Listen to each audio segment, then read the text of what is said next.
বাছখনে আহি আমি 40তে আছিলো আহি ব্ৰেক মাৰিছে আগৰ গাড়ীখন ৰখা কাৰণে ইহঁতে আহি খুনা মাৰি দিছে আমাৰ গাড়ীখনৰ অৱস্থা চাওক বেছি আছে 40 বেছি আছে গাড়ী স্পীড আহি খুনা মাৰি দিছে 40 দেখা গাড়ী ডাইৰেক্ট মাৰিব পাৰি নেকি আপুনি গাড়ীখনৰ অৱস্থা দেখা গাড়ী সিটৰ পাছে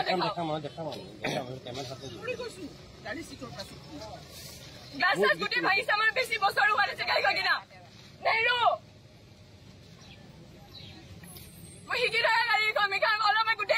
এটা বিশেষ কাৰণত মই ভিডিঅ'টো বনাইছোঁ অলপ আগতে মই ফেচবুকত দেখিলোঁ কাজিৰঙাত এটা এক্সিডেণ্ট হৈছে তো আগত কোনোবা এখন সৰু গাড়ী আছিলে সৰু গাড়ীখনে ব্ৰেক মাৰি দিলে ব্ৰেক মাৰি দিয়াৰ পিছত পিছফালৰ পৰা এখন আল্ট্ৰা বাছ আহি আছিলে তো আল্ট্ৰা বাছখনে আহি পেলাই গাড়ীখনৰ বেক চাইডৰ পৰা খুন্দিয়ালে এক্সিডেণ্ট হ'ল গাড়ীখন ডেমেজ হ'ল লগত আৰু 2-3খন গাড়ীও ডেমেজ হৈছে এনিৱে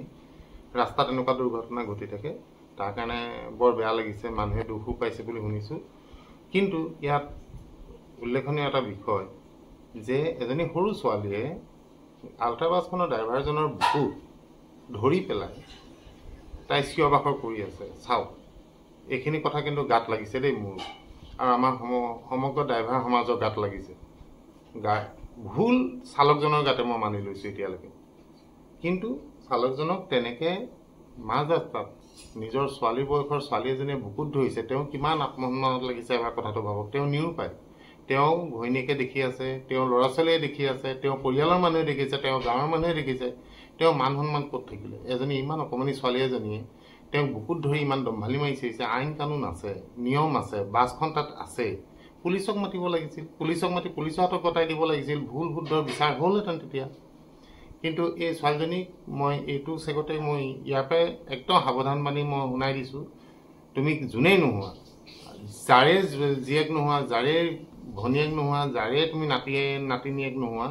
কিন্তু তুমি ভুল কৰিছা নেক্সট টাইম ড্ৰাইভাৰক এনেকৈ বুকুত ধৰি কথা নক'বা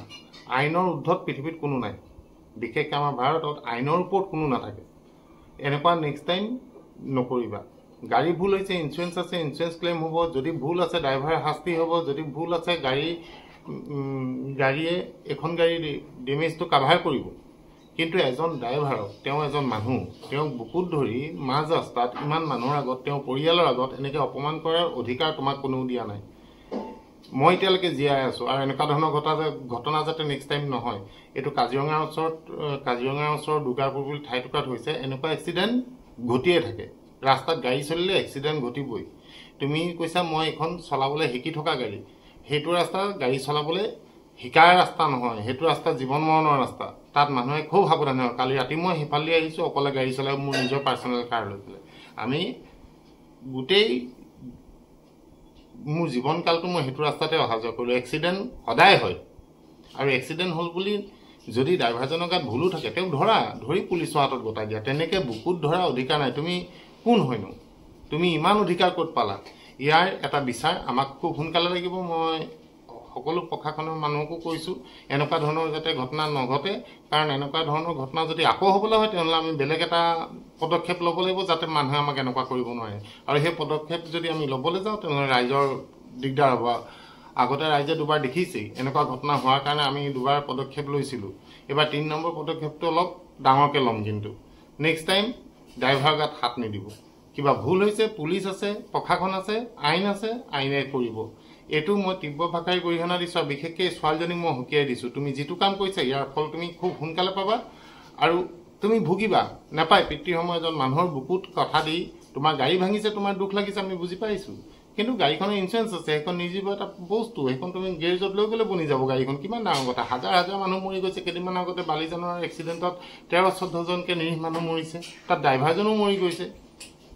এনেকৈ নেক্সট টাইম ইমান ডাঙৰ মানুহ এজনক পিতৃসমূহ মানুহ এজনক বুকুত নধৰিবা তেওঁ ল'ৰা ছোৱালী আছে তেওঁ ঘৈণীয়েক আছে তেওঁ মাক আছে বাপেক আছে সকলোৱে দেখিছে ন তেওঁলোকৰ কেনেকুৱা লাগিছে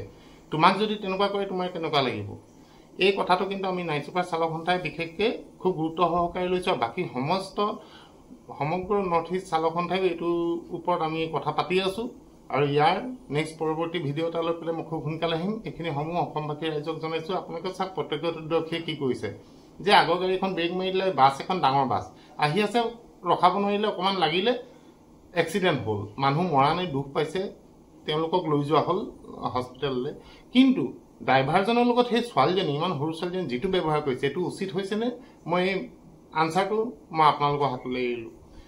ইয়াৰ এটা সুবিচাৰ আমাক লাগিব। এই ছোৱালীজনীয়ে যিটো কৰিছে তাই ভুল কৰিছে, তাই ক্ষমা বিচাৰিবই লাগিব। Thank U.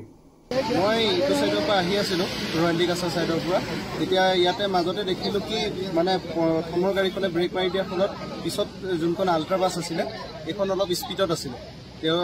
স্পীডত থকাৰ কাৰণে তেওঁ কণ্ট্ৰল কৰিব নোৱাৰি আহি পেলাই পিছফালৰ পৰা খুন্দা মাৰিলে বেলিনো গাড়ীখন, আৰু বেলিনোখনে বাকী দুখন গাড়ী খুন্দা মাৰিলে। মুঠ কেইখন গাড়ী? মুঠ 4খন গাড়ী। আপোনাৰ আগৰ গাড়ীখনে ব্ৰেক মাৰি দিয়াৰ কাৰণে তাৰপিছত পিছত আৰু সৰু গাড়ী দুখন আছিলে আৰু পিছত বাছ এখন আছিলে, গোটেইকেইখনৰ লগালগি হ'ল। মানে এতিয়া যিখন বাছত মানে যাত্ৰী আহিছিলে চব স্কুলীয়া যাত্ৰী আহিছে, সেইটো মানে এতিয়া তাকে বিপদত পৰিছে। এতিয়া তাকে প্ৰশাসনে কি ব্যৱস্থা কৰে। মানুহে দুখ পাইছে নেকি? মানুহে পাইছে, দুজনে